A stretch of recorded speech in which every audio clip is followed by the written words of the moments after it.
Assalamualaikum warahmatullahi wabarakatuh. Perkenalkan nama saya Dewi Handayani dengan nomor NPM 6019210035. Hari ini saya akan mempresentasikan proposal skripsi saya yang berjudul Hubungan Father Involvement terhadap Problematik Pornografi Use pada Remaja.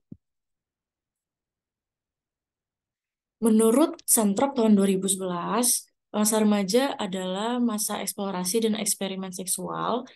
Jadi dari rasa keingintahuan mereka, itu dapat kemudahan untuk mendapatkan informasi mengenai seksualitas oleh remaja yang didukung oleh media elektronik berbasis internet, salah satunya melalui situs web pornografi.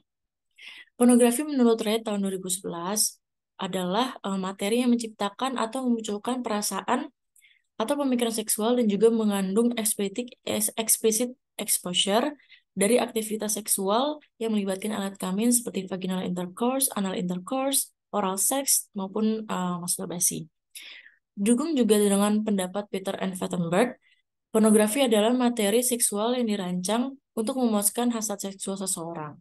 Juga berdasarkan survei Kementerian Pemberdayaan Perempuan dan Perlindungan Anak, mengungkapkan bahwa 66,6% anak laki-laki dan 62,3% anak perempuan itu sudah menyaksikan kegiatan seksual atau pornografi melalui media online. Didukung juga dengan penelitian Piron tahun 2022, itu sebagian besar remaja di dunia itu sudah mengonsumsi pornografi atau bisa disebut dengan pornografi use. Pornografi use pada remaja ini berhubungan dengan risky sexual behavior seperti hubungan seks tanpa pengaman, bahkan perilaku kekerasan seksual. Pornografi use ini berhubungan dengan problematik eksternal dari individu, khususnya perilaku rule breaking and aggressive behavior.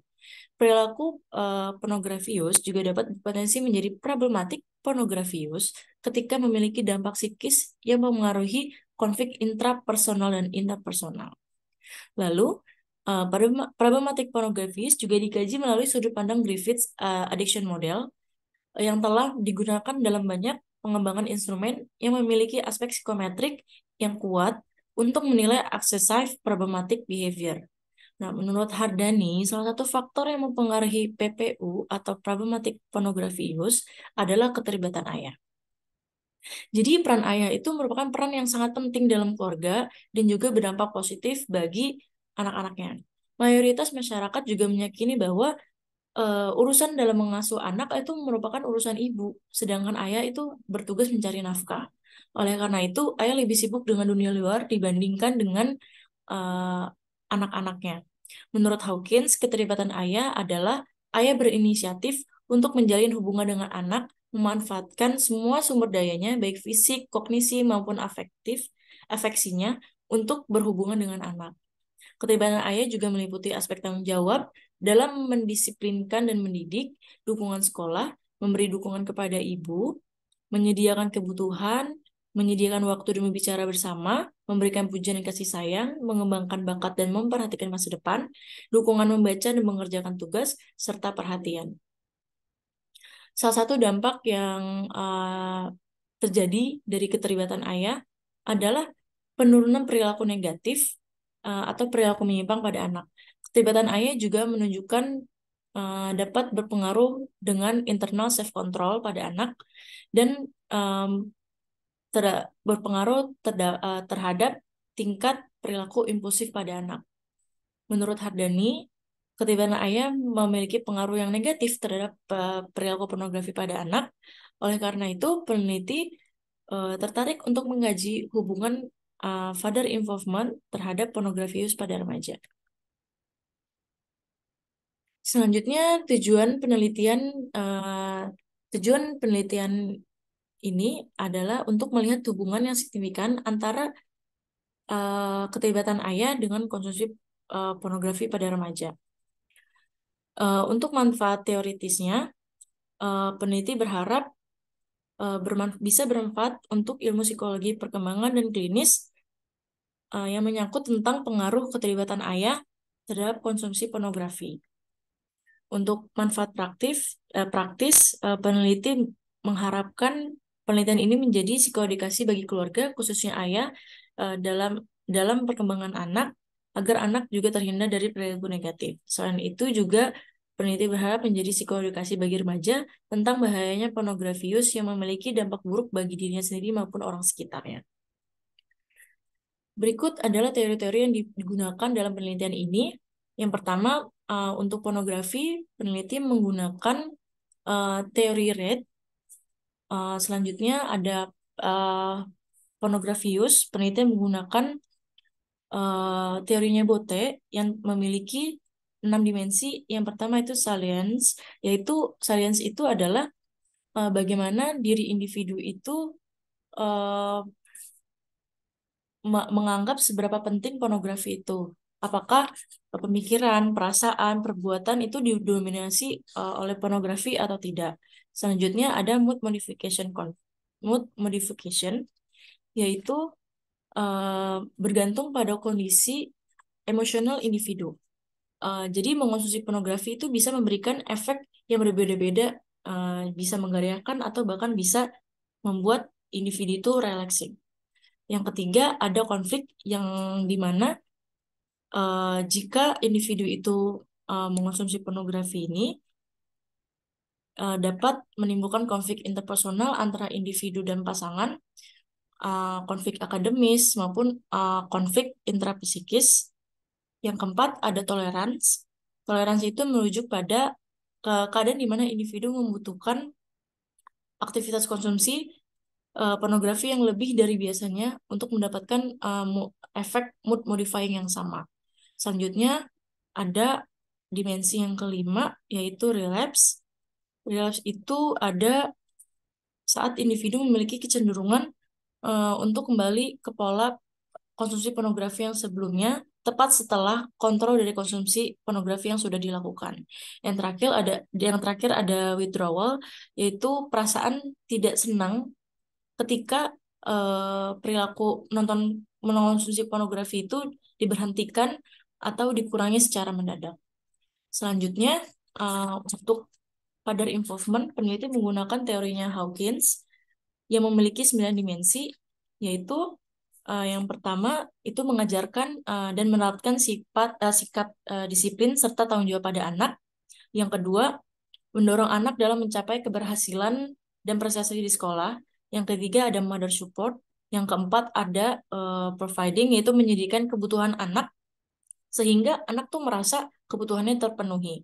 Yang kelima ada time and talking together, yaitu meluangkan waktu dan melakukan interaksi kepada anak sehingga anak dapat leluasa untuk mengungkapkan apa yang ada di dalam pikirannya.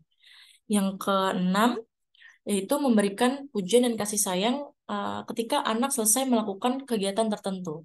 Yang ketujuh ada membantu anak dalam mengembangkan potensi dan kemampuan yang dimiliki serta membuat rencana masa depan untuk anak. Yang kedelapan itu membacakan cerita dan membantu anak dalam mengerjakan atau menyelesaikan tugas sekolah.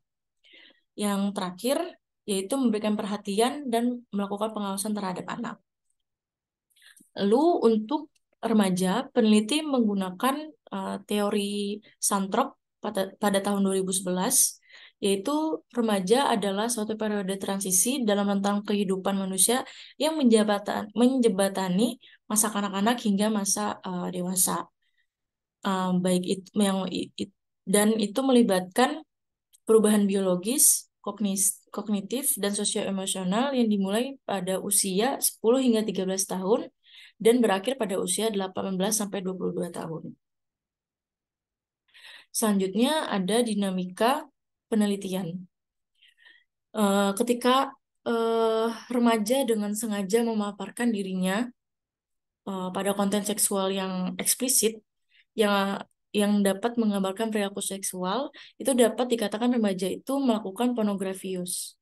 Jika perilaku pornografius dilakukan secara terus-menerus dan tidak terkontrol, yang dapat menimbulkan gangguan pada diri individu yang secara signifikan, menimbulkan masalah dan efek negatif pada diri individu, itu bisa disebut bisa berpotensi menjadi problematik.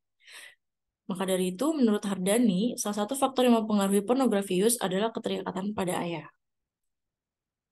Selanjutnya, ini adalah definisi operasional dari father involvement dan problematic pornography use. Untuk father involvement, pengertian operasionalnya adalah selain ayah memberikan waktu luang kepada anaknya, juga memanfaatkan semua sumber dayanya, baik fisik, kognisi, maupun afeksinya terhadap anak. Untuk PPU, mengonsumsi pornografi dikatakan bisa bermasalah jika dilakukan secara terus-menerus dan berpola, serta mengalami gangguan fungsional yang signifikan. Selanjutnya, pada penelitian ini menggunakan dua alat ukur. Yang pertama, problematic pornography consumption. Itu biasa disebut dengan PPCS 6A. Itu alat ukur pertama yang mengukur PPU pada remaja dan merupakan pengembangan alat ukur dari PPCS versi singkat yang dilakukan oleh Bote. Untuk alat ukur PPCS 6A ini, itu menggunakan skala Likert yang terdiri dari 7 poin. Lalu untuk mengetahui tingkatan problematik pornografi use tiap responden, itu dengan menjumlahkan total skor, skor P itu kurang dari 0,12. Jadi semakin tinggi skor yang didapatkan, maka semakin tinggi potensi problematik pornografi use pada remaja.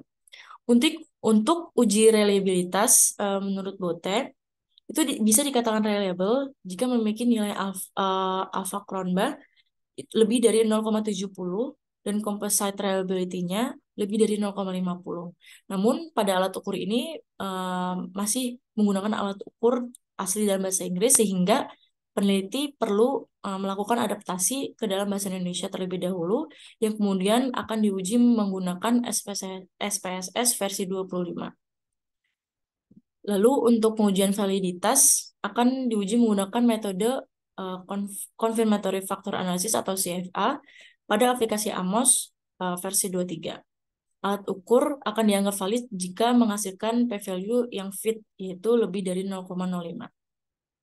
Untuk alat ukur Inventory of Father Involvement, itu peneliti menggunakan alat ukur yang sudah diadaptasi dan dipilot oleh Siva dan Rizkyanti pada tahun 2022 yang terdiri dari 9 dimensi dan 35 item, serta menggunakan skala Likert yang terdiri dari 4 skala.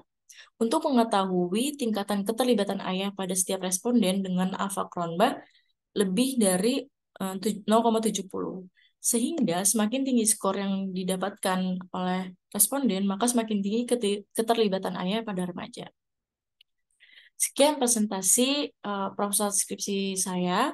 Kurang lebihnya mohon maaf. Wassalamualaikum warahmatullahi wabarakatuh.